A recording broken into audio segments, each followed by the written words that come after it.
नमस्कार दोस्तों, आज की हमारी कहानी आपको अच्छी लगे तो प्लीज़ मेरे चैनल को सब्सक्राइब करें और वीडियो को लाइक करें। रेखा के ससुराल का माहौल उसके मायके के माहौल से बिल्कुल उलट था।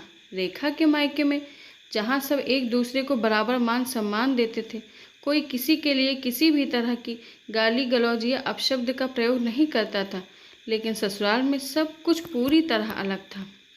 यहाँ घर के सभी पुरुष अधिकतर घर की महिलाओं से गाली देकर ही बात करते। रेखा को सबसे ज़्यादा गुस्सा तब आता जब उसकी सास सरोजनी जी भी उनका ही साथ देती और कहती, अरे ये तो मर्दों की आदत होती है, इसको क्या दिल से लगाना। रेखा की नई नई शादी हुई थी तो वो कुछ कह नहीं पाती थी, लेकिन जैसे ही माँ बहन की गालियाँ ससुर जेठ को देते सुनती उसका खून खौल जाता, लेकिन चुप कर रह जाती। एक दिन उसकी जेठानी रितिका दोनों रसोई में काम कर रही थी कि तभी रितिका के पति अनुराग उसे माँ बहन की गालियाँ देते हुए रसोई में आ गए और बोले, दिमाग कहाँ रहता है क्या? तेरे बाप ने चीनी फ्री में भेजी है जो चाय इतनी मीठी बना दी? कहते हुए चाय रितिका के ऊपर फेंक दी। चाय का कप गिरकर टूट गया और रेखा देखती रह गई। सब मूक दर्शन बने देखते रह गए और अनुराग वहाँ से चला गया। रितिका रोते हुए चाय के टूटे कप के टुकड़े उठाने लगी। कहा, भाभी आप कुछ कहती क्यों नहीं?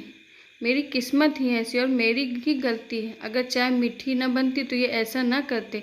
उधर सासू माँ बड़बड़ाते हुए कहते रहती, सुबह सुबह दिमाग खराब कर दिया मेरे बेटे का। रेखा सन्न थी, लेकिन सासू माँ की बात सुनकर उसने कहा, माँ जी आपको जेठ जी को समझाना चाहिए, तो आप भाभी को ही बोले जा रही हैं। हाँ तो सारा दोष ही इसका है। अभी साल भर छोड़ा था इसको मायके, वो तो बाप भाई ने हाथ जोड़कर माफ़ी मांगी तो वापस रख लिया। बेटे ने मेरे कहने पर सरोजनी जी ने कहा, अच्छा माँ जी, लेकिन अगर भाभी की जगह मैं रहती तो एक थप्पड़ रसीद कर देती। अगर कोई भी मुझे गाली दे तो सीधा मुंह तोड़ दूँ मैं उसका, कहकर रेखा कमरे में चली गई। ये बात सरोजनी जी को इतनी नागवार गुजरी कि उन्होंने रेखा के पति समर को ये बात इतनी बढ़ा चढ़ाकर बताई कि रात में गुस्से से समर ने रेखा का हाथ खींचते हुए अपने कमरे से अपने माँ के कमरे में लाकर कहा, माफ़ी मांग माँ से। समर पहले तो मेरा हाथ छोड़ो, और किस बात की माफ़ी? क्या किया है मैंने? रेखा ने हाथ छुड़ाते हुए गुस्से में कहा, अच्छा साली। समर ने जैसे ही रेखा को देनी शुरू की वैसे ही रेखा ने चटाक चटाक 2 थप्पड़ समर के गाल पर मारते हुए कहा, खबरदार जो मेरे माँ बाप की गालियाँ दी, मुंह तोड़ दूंगी मैं तुम्हारा। पूरे घर में जैसे भूचाल आ गया, सबके चेहरे से हवाइयाँ उड़ गईं। नई बहू ने मेरे बेटे को थप्पड़ मारा नाम से ये बात सबके सामने सरोजनी जी सबको बताते हुए कहा, लगाओ इसके बाप को फ़ोन, लेकर जाए अपनी बेटी। नहीं चाहिए हमको उनकी बेटी। 6 महीने से ही इतने रंग दिखा दिए। आनन फानन में रेखा के मम्मी पापा भागकर रेखा के ससुराल पहुंचे।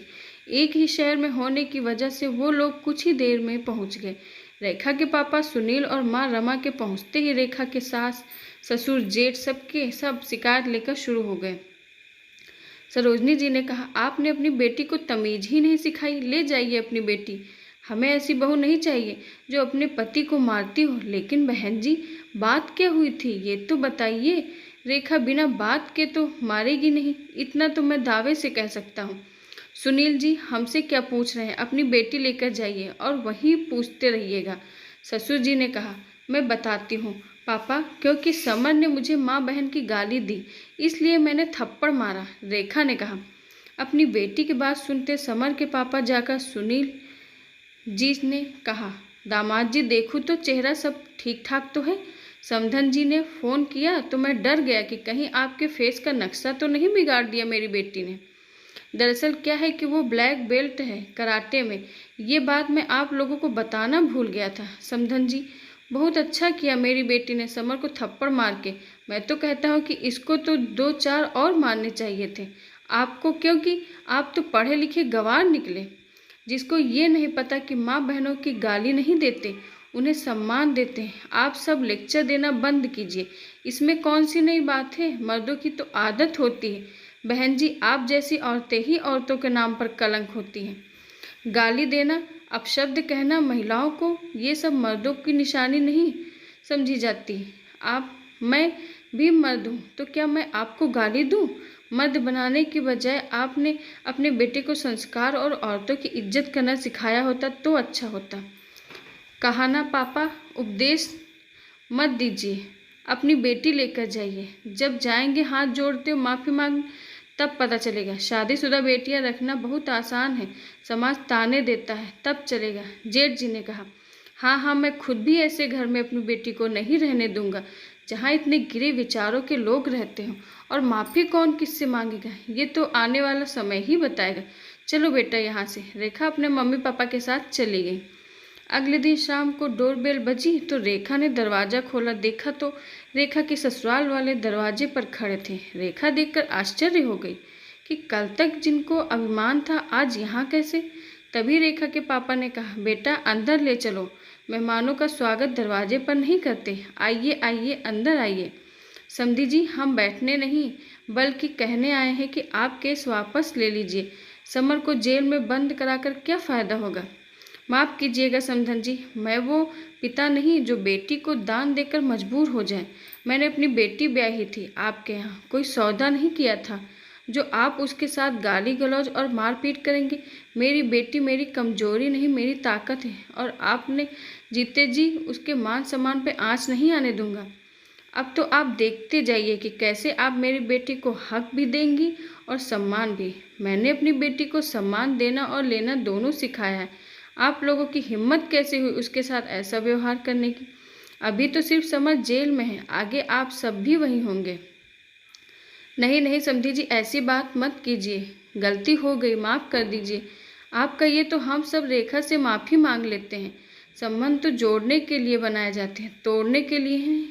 सरोजनी जी ने कहा, तो हमने कौन सा संबंध तोड़ने की बात की, बात तो आपने शुरू की ना। हमने भी संबंध जोड़ने के लिए ही बेटी ब्याही थी, लेकिन आप तो कुछ और ही समझ बैठे।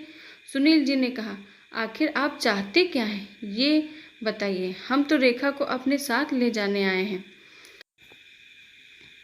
कल गर्मा गर्मी में बात बढ़ गई थी। रेखा के ससुर जी बोल पड़े, मैं अपनी बेटी सिर्फ एक शर्त पर भेजूंगा, जब आप लोग आगे से उसके साथ कोई गाली गलौज या बदतमीजी नहीं करेंगे, तब उसको बहू होने का पूरा सम्मान और अधिकार देंगे।